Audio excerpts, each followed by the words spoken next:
সুপ্রভাত, নিউজ 18 বাংলায় আপনাদের স্বাগত। 5 রাজ্যের ভোটের নির্ঘণ্ট ঘোষণা করে দিল নির্বাচন কমিশন।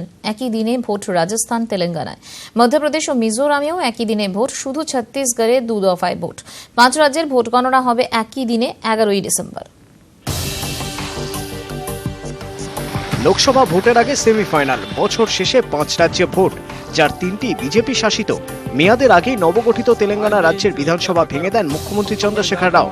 তেলেঙ্গানায় ভোট এগিয়ে এনেছে নির্বাচন কমিশন। বড় রাজ্য হলেও 1 দফায় ভোট হবে রাজস্থান ও মধ্যপ্রদেশে। নিরাপত্তার জন্য 2 দফায় ভোট ছত্তিশগড়ে। ছত্তিশগড়ে মাওবাদী অধ্যুষিত 18 আসনে প্রথম দফায় ভোট নেওয়া হবে 12ই নভেম্বর। বাকি 72 আসনে দ্বিতীয় দফায় ভোট হবে 20 নভেম্বর। গণনা 11ই ডিসেম্বর। মধ্যপ্রদেশ বিধানসভার 230 আসনে 28 নভেম্বর ভোট গ্রহণ, গণনা 11ই ডিসেম্বর। মিজোরামেও 28 নভেম্বর ভোট, 40 আসনে ভোট গ্রহণ, গণনা 11ই ডিসেম্বর। রাজস্থান বিধানসভায় 200 আসনে ভোট নেওয়া হবে 7ই ডিসেম্বর, গণনা 11ই ডিসেম্বর। তেলেঙ্গানায় ওই দিনই ভোট, 119 আসনে ভোট নেওয়া হবে, গণনা 11ই December. This is single phase Madhya Pradesh whole, Mizoram whole. 28th November.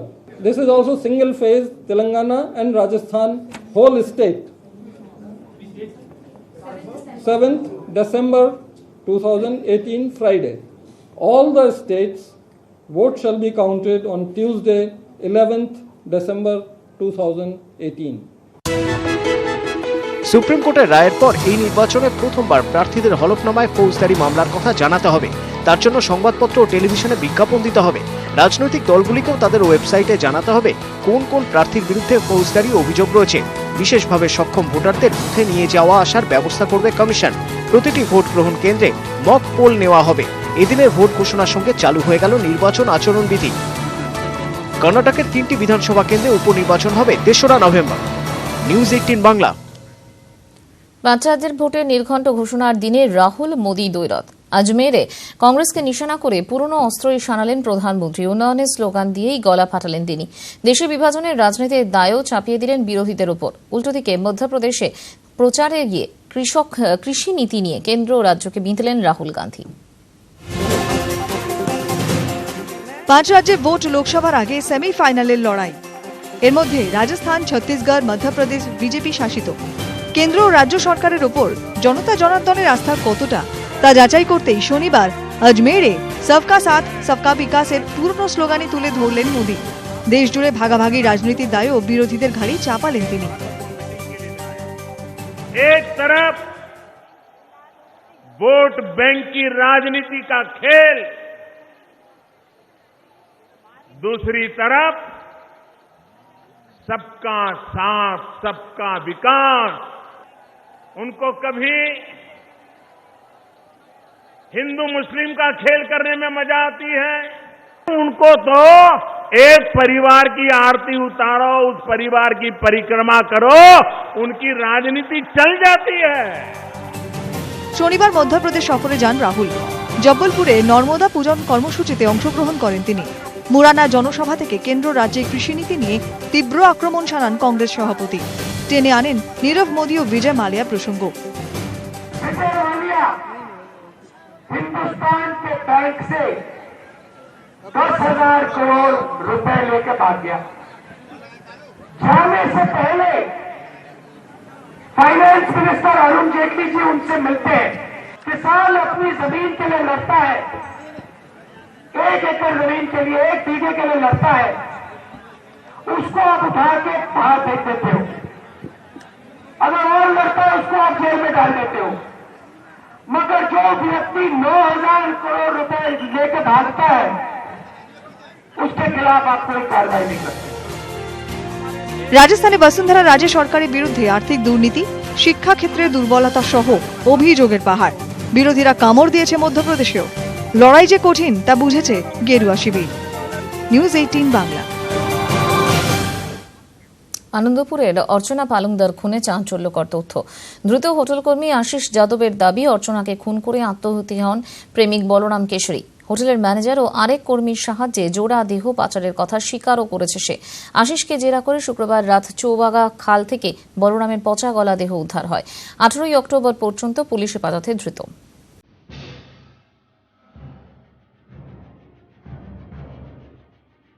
New মার্কেটের হোটেল অ্যাটলান্টিক।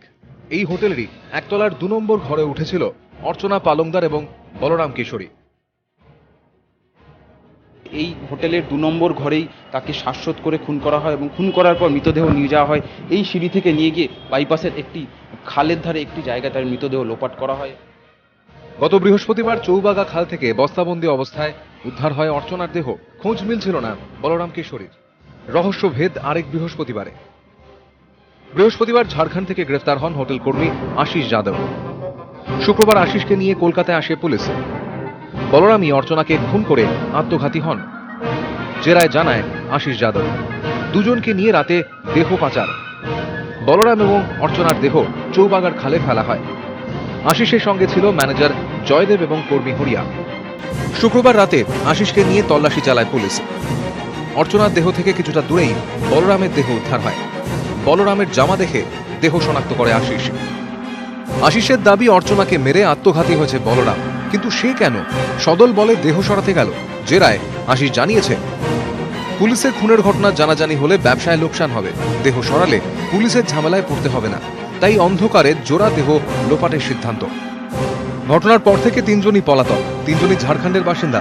সেদিনের পরই হোটেলের কর্মীরা নিখোঁজ। হঠাৎ করে তারা কেন বেপাত্তা, সেই নিয়ে কোনো উত্তর মেলেনি হোটেলের তরফে।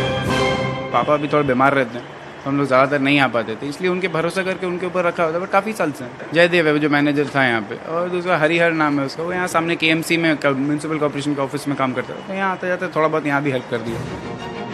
পুলিশের অনুমান দেহ লোপাটের ঘটনায় আরো অনেকে যুক্ত থাকতে পারে। রহস্য সমাধানে হোটেলের সিসিটিভি ফুটেজ এবং ধৃত আশিসের বয়ান খতিয়ে দেখছে পুলিশ। ক্যামেরায় শ্যামল দাসের সঙ্গে সুজয় পাল, নিউজ 18 বাংলা।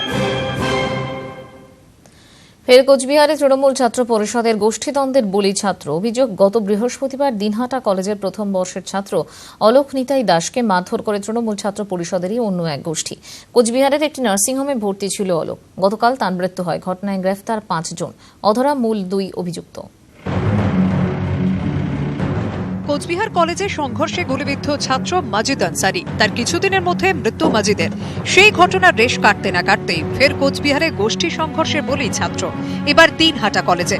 স্থানীয় সূত্রে খবর, গত বেশ কিছুদিন ধরেই দিনহাটা কলেজের দখল নিয়ে দ্বন্দ্ব চলছিল তৃণমূল ছাত্র পরিষদের নেতা সায়নদীপ গোস্বামী ও টিএমসিপির কোচবিহার জেলা প্রাক্তন সভাপতি সাবির শাহ চৌধুরীর দলবলের মধ্যে। গত বৃহস্পতিবার তার জেরেই উত্তপ্ত হয়ে ওঠে কলেজ চত্বর। অলোক নিতাই দাস নামে বিএ প্রথম বর্ষের এক ছাত্রের উপর চড়াও হয় অন্য এক গোষ্ঠী। বাঁশ লাঠি দিয়ে চলে মারধর। গুরুতর জখম অবস্থায় অলোক নিতাইকে ভর্তি করা হয় একটি বেসরকারি হাসপাতালে। শনিবার নার্সিং হোমে মৃত্যু হয় তার। হাতে রড নিয়ে এসে ভাইকে কলেজের ভিতর থেকে টানতে টানতে বার করে নিয়ে বাইরে বেধড়ক মারধর করে। তারপর পুলিশ এখানে উপস্থিত থাকা সত্ত্বেও তখন আমার ভাইকে 2-4-5 জন এসে বাইকে করে নিয়ে যায় বাইপাসে। তখন বাইকে গিয়ে ওখানে প্রচন্ড ভাবে মারে। আজকে ভাই আমার কারা ছিল এরা? হলো 26টা অনুগামী এবং উদনগড় পাঠান বাহিনী। দুদিনের লড়াই শেষ, নার্সিংহোমে চিরনিদ্রা। অলোক নিতাইয়ের এমন মৃত্যু মানতে পারছে না পরিবার, ক্ষোভে ফুঁসে উঠছেন সকলেই। যেভাবে আমার ছেলেকে পিটিয়ে মারলো, এইভাবে যেন তারাও তাদেরকে এরকম গাছের মধ্যে বেশি শাস্তি দিয়ে গাছের মধ্যে নটিয়া যেন তারা তাদেরকে সবাই মিলে ডাঙে তাদেরকে তাদের জীবনও যেন শেষ হয়ে যায়। মৃত্যুদণ্ড চাই, এর পরিবর্তে মৃত্যুদণ্ড চাই, মৃত্যুর বদল মৃত্যু চাই। খুব ভালো ছেলে মারি ফেলাইছে, এরা খুব পাপ কাজ করছে, এই পাপ প্রশ্রয় আমরা দেবো না। ছাত্র খুনের ঘটনায় টিএমসিপি নেতা সাবির শাহ চৌধুরী ও দিনহাটা কাউন্সিলর জয়দীপ ঘোষের বিরুদ্ধে অভিযোগ উঠেছে। অভিযোগ করতে পারে। আমি গত 4-5 দিন ধরে আমি কলকাতায় আছি আমার নিজস্ব কিছু কাজের জন্য। এখানে কলেজে কোনো হয়নি, ঠিক আছে, কলেজের বাইরে গন্ডগোলটা হয়েছে। সেই কারণেই পুলিশ প্রশাসনকে বলবো যে উপযুক্ত পদক্ষেপ নিয়ে মূল অভিযুক্তদের গ্রেপ্তার করা হোক। বারবার কেন তৃণমূল ছাত্র পরিষদের গোষ্ঠীদ্বন্দ্বের কেন্দ্র হয়ে উঠছে কোচবিহার, এ নিয়ে অবশ্য মুখে কুলুপ শাসক দলের ছাত্র নেতাদের। যারা ছিল এই ঘটনার সঙ্গে যুক্ত তারা আউটসাইডাররা ছিল, গোষ্ঠীদ্বন্দ্বের কোনো ব্যাপার নেই। এখানে যারা মেনেছে তারা দুষ্কৃতী, এবং দুষ্কৃতীদের বিরুদ্ধে আমরা কঠোরতম আন্দোলনে নামবো। অলোক নিতাই খুনের ঘটনায় কয়েকজনকে গ্রেপ্তার করা হয়েছে, কিন্তু এখনো অধরা 2 মূল অভিযুক্ত সাবির শাহ চৌধুরী ও জয়দীপ ঘোষ। কোচবিহার থেকে শুভঙ্কর সাহা, নিউজ 18 বাংলা। ক্লাব থেকে তাড়িয়ে দেওয়ার বদলা নিতে হামলার অভিযোগ, পুড়িয়ে দেওয়া হলেও দুর্গাপুজোর মণ্ডপ। হাওড়ার ডোমজুড়ের মহিয়ালির ঘটনায় উত্তেজনা, গ্রেফতার মূল অভিযুক্ত, এলাকায় মোতায়েন 2 সিভিক পুলিশ। স্থানীয় সূত্রে খবর, অসামাজিক কাজের জন্য বুবাই চট্টোপাধ্যায় নামে এক সদস্যকে ক্লাব থেকে বের করে দেওয়া হয়। অভিযোগ, প্রতিশোধ নিতে শনিবার রাতে কয়েকজনকে নিয়ে হামলা চালায় বুবাই। ফাঁকা মণ্ডপ আগুনে পুড়িয়ে দেওয়া হয়। আগুনের শিখা দেখে আশপাশ থেকে লোকজন মণ্ডপের সামনে চলে আসেন, তারাই আগুন নেভান। ঘটনাস্থলে যায় ডোমজুড় থানার পুলিশ। ক্লাবের অভিযোগের ভিত্তিতে গ্রেফতার বুবাই চট্টোপাধ্যায়। 2-3 জন এসেছে, এবারে এরা চাঁদা টাঁদা তুলে আসছে, এসে দেখছে যে এরকম জ্বলছে, তারপরে আর কি জল দিয়ে নেবানি। সবাই মিলে ডিসিশন নিল যে তাকে রাখা হবে না, কেন ক্লাব থেকে সরে গেল সে। তারপরে সেটা কি বদলা নিল মনে করা যেতে পারে? এই বলতো কি বলতো যে তোরা কি করে পুজো করিস দেখবো, তোরা কি করে পুজো করিস দেখবো।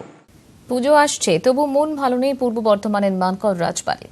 আগাছার আড়ালে ঢাকা পড়েছে অতীত গরিমা, কোনো মতে খাড়া কঙ্কালসার কাঠামো। অথচ একসময় এখানেই মহা ধুমধামে পুজো হতো না চণ্ডিকার। শারদোৎসবে সেজে উঠত সোনার প্রতিমা, আলো ঝলমল রংমহলে বাজত সানাই, বসত পালা গানের আসর।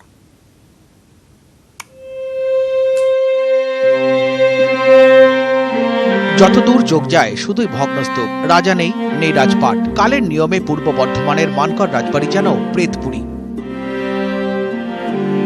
মানকর রাজবাড়ির রংমহলে সোনার দুর্গাকে 51 ভোগ নিবেদন করা হতো, আর সেই ভোগ প্রসাদ হিসেবে গ্রহণ করতেন প্রজারাও। কনজ ব্রাহ্মণ ভক্তলাল গোস্বামীর কাছে দীক্ষা নিয়েছিলেন বর্ধমানের মহারাজ চিত্রসেন ও তাঁর পুত্র কীর্তিচাঁদ। প্রণামী স্বরূপ দীক্ষাগুরুকে এই মানকরেই রংমহল করে দেন রাজা। দশভুজা এখানে পুজো পেতেন চণ্ডিকা রূপে। পুজোর দেখভাল করতেন রানীমা নিজেই। রাধা বল্লভের মন্দির ছিল এটা, তরুণ এখানে দুর্গা থাকতো, সোনার প্রতিমা থাকতো দুর্গার। আর দেখুন এটা দেখুন, এটা রান্নাশাল ছিল, ওইটা নহপত বাজিত, ওটাই ওই তখন একটা ঘড়িশাল ছিল, মানে অন্তত না হলে সেই আমলে অন্তত 500 লোক খেত এখানে। খুব ধুমধাম করে পূজা হতো, অনেক লোকজন মানকর মধ্যে এইখানে শ্রেষ্ঠ দুর্গা পূজা হতো, প্রচুর লোক হতো। আমি এসে এখানে বছর 2 দেখেছি, তারপরে ওনারা ঠাকুর নিয়ে বর্ধমান চলে যায়, এখানটা বন্ধ হয়ে গেল।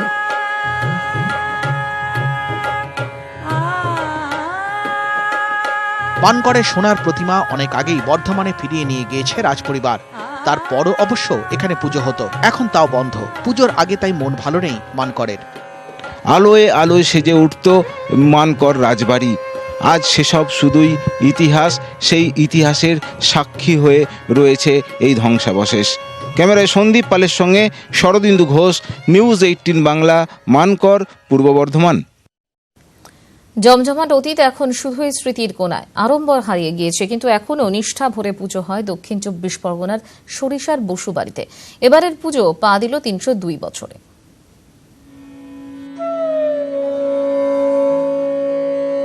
পায়ে পায়ে 300 পার সরিষার বসু বাড়ির পুজোর। তখন অবশ্য দক্ষিণ 24 পরগনা ছিল না। তৎকালীন মুড়াগাছা পরগনা ছিল শুধুই জলা জঙ্গলে ঢাকা। মানুষের সংখ্যাও ছিল হাতে গোনা। অষ্টাদশ শতাব্দীতে মুর্শিদাবাদের নবাবের সেরেস্তা কর্মী শ্রীরাম বসু সরিষায় যান সেরেস্তার কাজে। সেখানেই জমিদার জয়চন্দ্র মিত্রের মেয়ে রম্ভাকে পছন্দ হয়ে যায় তাঁর। মেয়ের বিয়েতে নিজের জমির কিছুটা অংশ নতুন জামাইকে যৌতুক হিসেবে দেন জয়চন্দ্র। সেখান থেকেই বসু পরিবারের নতুন অধ্যায়ের সূচনা হয়। নববধূ রম্ভার আবদারেই 1717 সালে শুরু হয় পুজো। 1717 সাল থেকে আজকে 2018-তে 302 বছর এই পুজো চলে আসছে।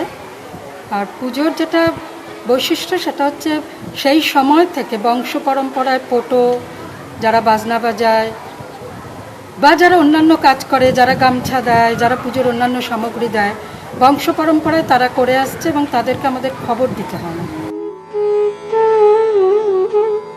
পারিবারিক রীতিনীতি মেনেই বনেদি বাড়ির পুজো চলছে 300 বছরেরও বেশি সময় ধরে। পরিবারের অধিকাংশ সদস্যই এখন ছড়িয়ে ছিটিয়ে বাইরে রয়েছেন। পুজোর সবাই আসতেও পারেন না। আমি এখানে 15 বছর আছি, 15 বছরই আমি এখানেই একদম পুজোর সঙ্গে পুরোপুরি খুব আনন্দ, মানে সব কিছু মিলিয়েই খুব আনন্দ। একসময় পুজোর দালান গম গম করত পরিবারের সদস্যদের ভিড়ে। স্থানীয়দের ভিড়ও কিছু কম ছিল না। তবে এখন সবই অতীতের ছায়া মাত্র। সরিষা থেকে শুভজিৎ দাস, নিউজ 18 বাংলা।